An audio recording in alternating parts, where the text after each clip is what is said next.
What we didn't touch on yet is meat birds.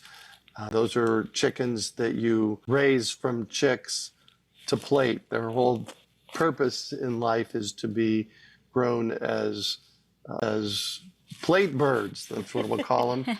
And back in 2007 or 8, I decided that I was going to figure that whole process out. And so I got some meat birds from Western Ranchmen. By the way, that's a great place to get chicks, and raised them up. The amazing thing about the meat birds that I got is they go from chick to plate in 8 weeks. It's a fast turnaround. It is a very fast turnaround, and you have to be prepared for it, because I had a dozen of them. And so like there was a countdown clock on my desk. It's like, okay, you're going to be harvesting some chickens here in the next few days. So I actually brought a friend of mine she grew up in Bulgaria and was a professional harvester of chickens and turkeys, and she came over and taught me how to do it. It's a good person to have around, because it's a little bit daunting if you've never done it before.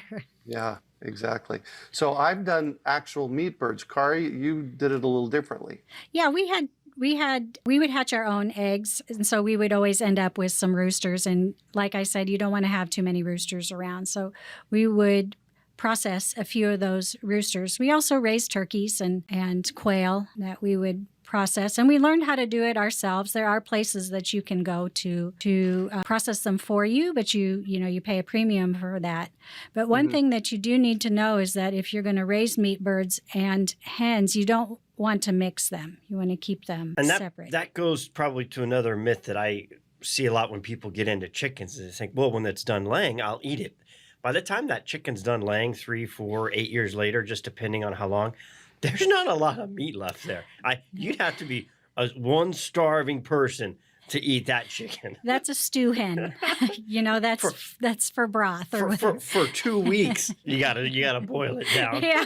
Yeah, there you go. Well, interestingly, the day that I had to process the meat birds, one of my older hens went lame. So I experienced that first time, right up front.